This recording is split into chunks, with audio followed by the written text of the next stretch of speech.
Hello everybody, it's me Gambit896 and I'm back with another video for you guys. Today I'll be reviewing Uncanny X-Force Volume 3, the Dark Angel Saga Book 1. This first run of this series is still being written by Rick Remender, and on this third volume we have Billy Tan and Mark Brooks on the artwork. And on the inks we still have Dean White along with Paul Mounts, and on the colouring we have Dean White and Paul Mounts, and on the inking we have Andrew Hennessy and Andrew Curry, and this third volume collects issues 8 through 13 of the Uncanny X-Force series. So the story picks up with Betsy Braddock and Warren Worthington, or Angel, and Psylocke undergoing a psyche session where we really see the lengths to which Psylocke is going in order to keep the dark side of Warren's personality, which is in the form of Archangel, who is the former Horseman of Death to Apocalypse, under control. So as you can see, she's keeping him contained in this psyche kind of jail cell or a cage essentially. But unfortunately for Angel, the dark side of his personality is always trying to get out. As we see our team members come back to the base, we really see some cool artifacts from some of the X-Men's Rogues Gallery.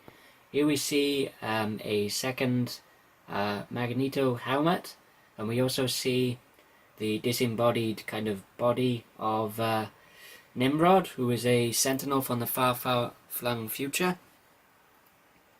And we also see some other really cool ones which I'll show you later on. Unfortunately for Deadpool, he's been sent on a reconnaissance mission by the members of our X-Force team, which he's been captured, so the team then has to go and rescue him, which then leads to Psylocke coming into a confrontation and a battle scene with the Shadow King, as you can see there and there.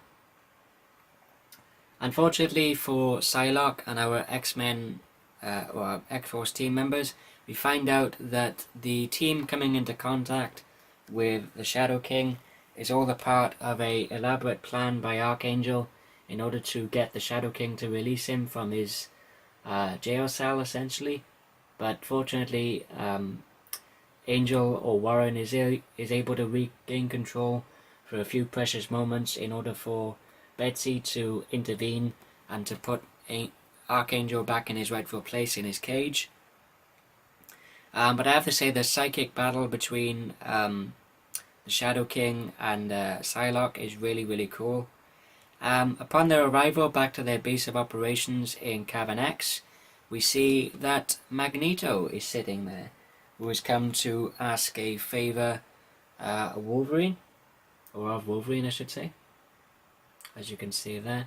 Once again in the background we see another really cool artifact of one of our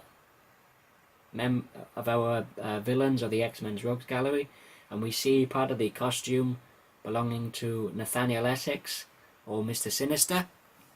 So Magneto comes to Wolverine to have Wolverine assassinate a former World War II Nazi. Now it's not made clear as to why Magneto wants this man assassinated, but I'd imagine because of Magneto's background, being a Jew and growing up in the concentration camps during World War II, perhaps this former Nazi officer was one of the people that made Eric's life a living hell when he was in the concentration camp, up until such a time when his mutant gift of magnetism eventually flourished. And unfortunately for Angel, the dark side of his personality in the form of Archangel has finally taken or starting to take back control, which then leads to a confrontation between Wolverine and Archangel, as you can see there. Unfortunately for our X-Force team and Warren, there's only one way in which to alleviate the dark side of Angel's personality in order to give Angel or Warren fully back control of his body and his emotions and his mind.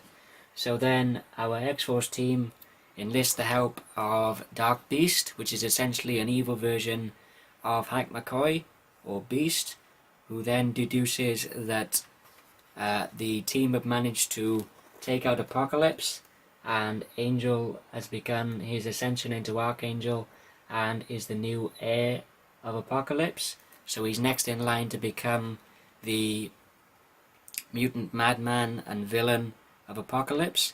And there's only one way to stop this from happening, and that is to implant a life seed into Warren's body, which luckily for the X-Force team members, the Dark Beast has one in his laboratory in his home dimension of the Age of Apocalypse. So this then leads the team to traveling to the Age of Apocalypse to acquire the life seed. Here's a really cool double page spread of what the Age of Apocalypse looks like. Again, unfortunately for our team members, they come into contact with some alternate versions of both friends who have long since died, and also alternate versions of enemies as well. Here we see the Age of Apocalypse version of Kurt Wagner, or Nightcrawler. And we also have a confrontation between Wolverine and the AOA, or the Age of Apocalypse version of Victor Creed, or Sabretooth, as you can see there and there. Unfortunately, the team get double crossed and they are stuck in the Age of Apocalypse for the time being, so they're then taken to the home base of the Resistance of the what's remaining of the X-Men, which is being led by Jean Grey and Magneto.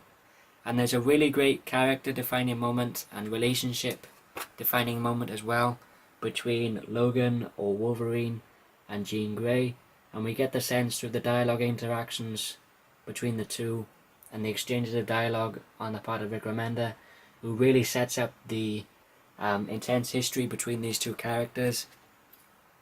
And also at the same time, they do make their feelings known for one another in the form of a kiss, which is unfortunately interrupted by a appearance of a Sentinel, which then leads Jean Grey to believe that this one is only a scout, and therefore they need to vacate their base, as the Sentinels will soon be coming to destroy it. Speaking of other character relationship defining moments, we also see that this universe's version of Wolverine has had a daughter with Mariko Yoshida, or Lady Deathstrike, and her name is Karika. And we also get a really great relationship defining moment between these two, where Wolverine is telling Karika about how much he loved her mother in his world, and that she was one of his great loves during his very long life, which I thought was a really cool relationship defining moment between the two. There's a lot of really great action scenes towards the end, and there's some really great story reveals as well. Here we see a really cool double page spread of the members of Black Legion. So here we see the AOA, or the Age of Apocalypse versions of the Blob. We have a zombified version of Sentry. We have an Orange Hulk. We have a female version of Omega Red, and a green version of Dr. Octopus. Possibly, I'm not too sure about that. But anyway, there's some really great action and fight scenes between the bad guys and our X-Force members, as well as the X-Men as well. See if I can show you an example. As you can see there. Let me just turn over my notes page. Once again, Rick Remender is doing an absolutely fantastic and stellar job on the writing for this series, which is absolutely fantastic. The artwork by Billy Tan and Mark Brooks is also really good, along with the really good colouring and the inking done by the art team as well. Anything else I want to say? There's a really great last page reveal on the final page or the final panel of issue 13, which then leads directly into Uncanny X-Force Volume 4, the Dark Angel Saga Book 2. Like I said, absolutely stellar, fantastic writing on the part of Rick Remender. He really nails it with the storytelling and the dialogue and the character interactions and the relationship defining moments as well. Like I said, really good artwork from Billy Tan and Mark Brooks, as well as equally good efforts by the colorist and the inkers as well. If you're a fan of Rick Remender, if you're a Marvel fan, if you're a fan of the darker X-Men books, or if you're interested in the premise of a X-Men book which has essentially the assassins of the X-Men, so we have Wolverine, Deadpool, Angel, Psylocke, and Phantom X, then I definitely say this series is worth checking out. If I had to give this third volume of Uncanny X-Force a rating, I'd give it an absolute 5 out of 5. I really enjoyed it, and I highly recommend it. And that about concludes this review video, guys. Thank you everybody for watching. Hope you all enjoyed this video. If you did, give it a thumbs up. Didn't like it, give it a thumbs down. As always, feel free to leave a comment below in the comment section. But as I always say, if you thumbs down the video, please feel free to tell me why in the comments below, or send me a private message telling me why you didn't like the video. If you're new to my channel and you'd like to see more of my videos, please feel free to subscribe.